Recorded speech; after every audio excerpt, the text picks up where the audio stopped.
You ever feel like some questions wait for the exact moment when your guard is down, then hit you with the weight of everything you never resolved? That's what happened the day a stranger's postcard slipped under my door. No return address, no explanation. Just a watercolor of colossal trees, stretching so high they pierced clouds. Their woven branches forming luminous bridges. At first glance, it felt like art. But something about it tugged at me, like it recognized a part of me I'd forgotten. I held it longer than I meant to, and that's when the ache started. Sharp, familiar, almost like a memory of a promise I didn't remember making. The message on the back said only, "Come home, we kept your place in the branches." I didn't know why the words made my pulse race, or why my hands trembled, like I'd just been told a truth I'd spent years running from. But I knew one thing. The world painted on that card wasn't imaginary. My chest tightened the way it does when you war at the edge of something terrifying and necessary. Like you were about to step into a version of yourself you were not sure you were ready to meet. And maybe that was why I boarded the first train out of town without telling anyone, because some doors don't knock twice.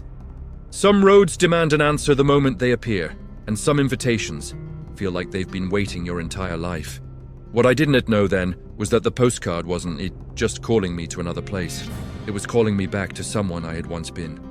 Someone who belonged among the towering branches of living giants, where homes glowed like lanterns suspended in the sky, and where the air hummed with secrets too old to be spoken aloud. But I wasn't ready for what waited there, or for the truth about why that world wanted me back. As the train curved toward a landscape that shouldn't exist, the trees from the postcard rose in the horizon like ancient guardians. Their trunks were wider than city blocks, their bark marked with glowing trails that shifted like veins of light. And when the doors opened, warm wind rushed in, carrying the scent of sap, memory, and something else. Something that made the edges of reality blur. If you're listening, I want you to imagine stepping into a place you somehow know but cannot explain. That first moment, your breath catching, your mind reaching for words that don't exist. That was me. And whether I wanted it or not, my life would no longer fit inside the version of myself I had brought along. I walked under the shadow of a tree so immense it swallowed the sky, and the ground beneath me vibrated like a heartbeat. People emerged from the roots, calm, graceful, each carrying lanterns shaped like seeds.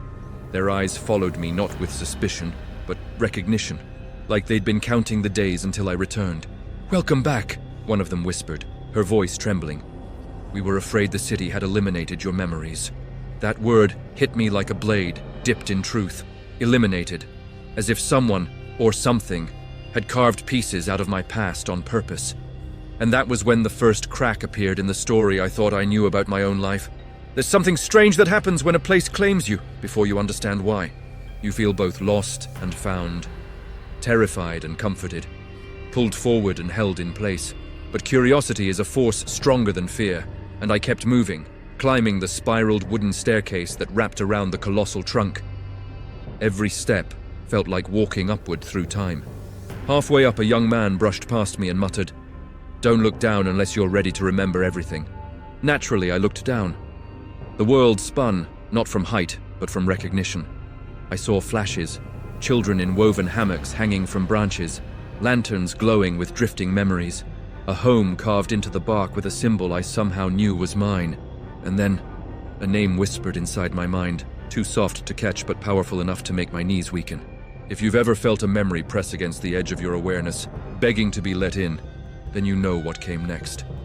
A warmth spreading through my chest, a pull deep inside me, a sense that everything I believed about my origins might collapse in a single moment. At the top of the tree, high above the clouds, a door waited for me, and the moment I touched it, the truth I had been avoiding broke open. But before I tell you what was behind that door, comment below. Have you ever dreamed of a place so vivid it felt more like a memory than imagination? Because what happened next made me question everything: dreams, memories, reality, and the invisible strings connecting them. The door creaked open, revealing a room filled with photographs carved into living wood. Scenes of me as a child among these people, laughing, climbing, glowing with a confidence I no longer possessed. I hadn't visited this world. I had left it, and someone had eliminated my memories of it. But why? The woman who greeted me earlier stepped into the room. She touched the wall, and one of the wooden photographs loosened, falling silently into her hands. She held it out, her voice trembling. They erased you to protect you. And now, the reason you were hidden is coming back. Something inside the tree shifted. Wood groaning, lights dimming, wind rushing through unseen cracks. The entire world felt like it was inhaling before it spoke. And that was when the truth stepped through another doorway. A figure I recognized without knowing why. Eyes that pulled every forgotten part of my life back into place. A voice that shook the floor beneath us. "You were never supposed to leave," he said. "But now that you're here, everything begins again." If you're still listening, thank you. I know this journey is intense, but I want you here with me. You make this story feel alive. If you want the next part, and trust me, the next part changes everything. Subscribe to the channel, leave a like, and share this video with someone who loves alternate realities and impossible worlds. You being here means more than you know.